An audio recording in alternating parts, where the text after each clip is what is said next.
do you know the signs and symptoms of a stroke? One woman wasn't sure. Rather than calling 911, she Googled the symptoms. She did end up getting to the hospital in time to treat those symptoms. Now that she's lived to tell the tale, she has a strong message for everyone.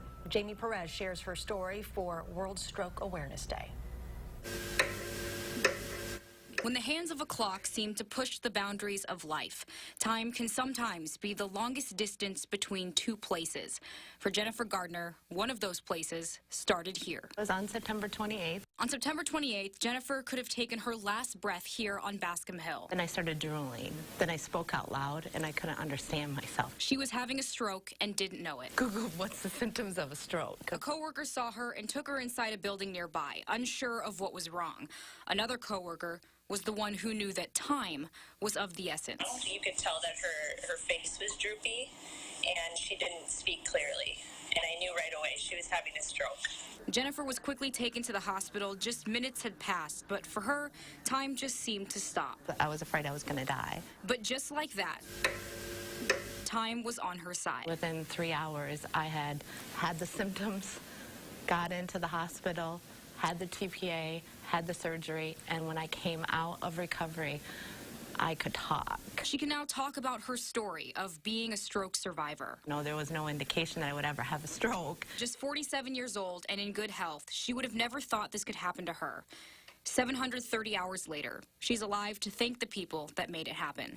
My fast-acting co-workers, that if they wouldn't have done that, you know, and they could have ignored me. Yeah, not on Kelly's watch. Well, I don't know what I'd do without her. She's my partner in crime at work, and I'm just so happy that everything went, as expected, and I'm excited to have her back with me at work.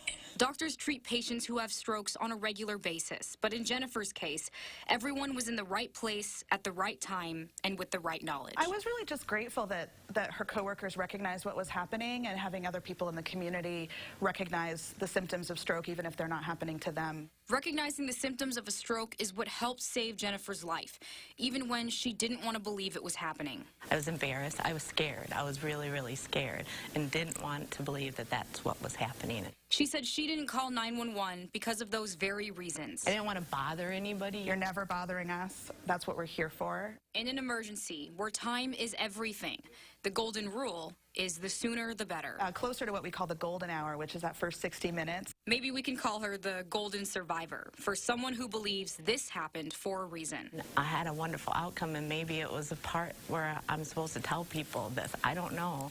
When the hands of a clock seem to push the boundaries of life. They can't hold off, and the timing is everything. If you don't feel right, you need to call, and you need to get in, because I'm a prime example that if you do, it's a good outcome. It's an awesome. Don't ignore it. Don't ignore the symptoms. Don't. In Madison, Jamie Perez, WISC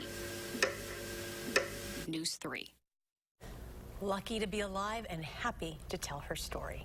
More details on knowing the signs of a stroke can be found on our website at channel3000.com.